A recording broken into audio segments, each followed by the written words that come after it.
Hi, I'm Henry. Welcome to ToyTec Tech Tip Tuesday. Today we're going to do rear shocks and coils on a 2019 5th Gen 4Runner. Alright, so to get to this point, we've already taken our stock suspension off. The best way to do it, we do it here. We take the passenger side coil off first before we do the driver's side. Just gives you a little more room to get in there. These coils are quite a bit longer than stock, so we're going to have to compress them to get them back in. So we're going to put our transmission jack up one side of the axle, give us some clearance, get our new coil in, set her back down, same thing on the other side. So we'll show you that now. Here we have the spring we removed from the 4Runner already. This is our HD spring, so it's still going to be a little bigger than your stock spring. Here we're putting in our extra heavy duty one, so you can see we're trying to kind of match the lengths on the coils with these compressors, so we know that we'll be able to get the coil actually back into the vehicle. So here we're at a pretty good height. These tools are really handy. These are the SPC compressors. So here we have our stock rear shock, here Pro, and then these are our Aluma rear shocks for the 5th Gen as well. So down here, before you jack up your axle on one side like we've done here, it's very important. You need to take this bracket off. This is for your wheel speed sensor. And there's a little hole it notches into. You need to make sure you remove the whole bracket, otherwise it's still in the factory spot, so you'll have too much tension. And then same here on the right side of the axle, there's a brake line bracket you need to remove. And same thing, you need to make sure you actually remove it from its mounting hole, or otherwise it'll get bound up and you're just defeating the purpose of taking it off to begin with. So here we have our coils compressed, ready to go back in the vehicle. We've reinstalled our factory top hat locator. We're going to come right in. There's a mount up here. We're going to kind of fish the top mount into, push the coil in, and really that's it. There's a shelf here. You need to make sure that your coil is clocked correctly into position, and you need to make sure your coil is nice and seated up top. But otherwise, that's it. Alright, now we have our coil installed on the driver's side. Our compressor is taken off. We're going to install our Aluma 2.5 rear shock. So on the bottom bolt, these are 65 foot-pounds from the factory. As you can see here, your shock can sometimes get hit by a rock or whatever it may be if you're out wheeling. So it's pretty imperative that you Loctite these and you make sure they're at least torqued to the factory setting. So to get this thing in,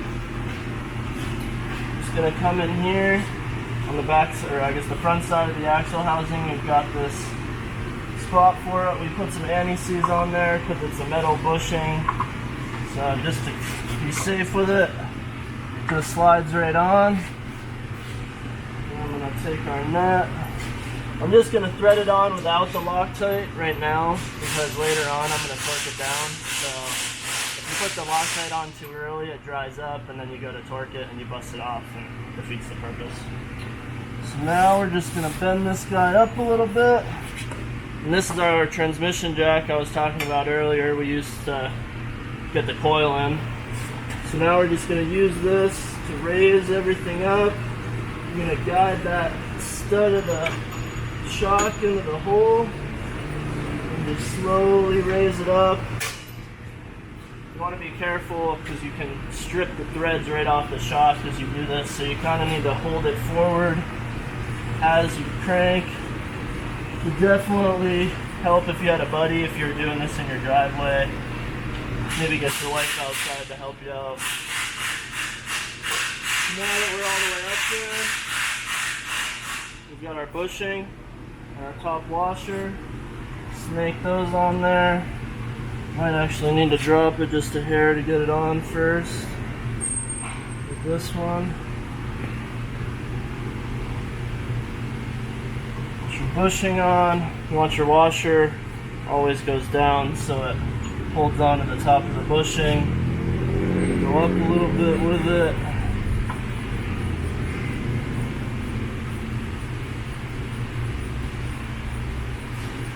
Now, just take your nut.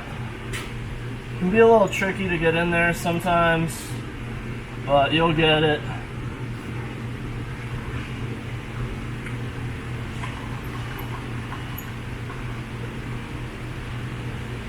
And that's that. Depending on what rear shock you're installing, we'll have a different torque spec or procedure for tightening this bushing. Our Alumas just have a shelf you tighten the nut down to and stops it. A few different brands have different styles, but that's the way we do ours. One other thing we like to do on these is the factory e-brake bracket kind of comes, it's at a bit of an angle on the line, and since we're going to be doing a lot more articulation, we like to just bend it out straight. So really just take a pair of vice grips or whatever you got, channel locks, and just bend it straight, and you can kind of move your line in there to see what's going on. We do that on both sides, and it's just to eliminate any sort of friction point that would be there on the unnecessary wear on your brake line. So now we have our rear shock installed. Our bushing is tight here. You can see that the bushing is kind of expanded to fit the size of the washer. But like I said before, we've got that shelf you stop on. These shocks also have this really nice little clamping surface here, so you can use an adjustable wrench to keep it still to really get it snug tight. So now what we're going to do, we're going to Loctite the lower shock bolt and torque it down. We use the orange Loctite because it's the semi-permanent, so we can at least get it off, but the blue Loctite doesn't really cut it for this application. Get that tightened down there, grab our torque wrench. Like I said before, factory 65 foot-pounds. Alright, so now we've got our new suspension installed. The last steps to put everything back together, you need to reattach your sway bars. I like to lay everything out the way I took it off, so we're not going to put it back on now, but this guy goes on first, and you fish it back through the link hole. And to finish her off, you've got bushing, washer, nut on the top, so that would all go together like so. And then the last thing to make sure you do is to reinstall the brackets we removed before. As we brought them up and out of the mount holes, you need to make sure they go back into the hole. Reinstall the bolt on both those brackets. You don't want your brake lines flopping around back there. Alright, so the vehicle's back on the ground. We've got our coils and our new shocks installed.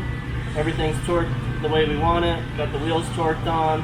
Went ahead and greased all the ball joints. Checked anything else that we need to grease while you're down there. It's always good to keep up with your regular maintenance. Otherwise, yeah, we're all set, and we'll see you next time for ToyTec Tech Tip Tuesday.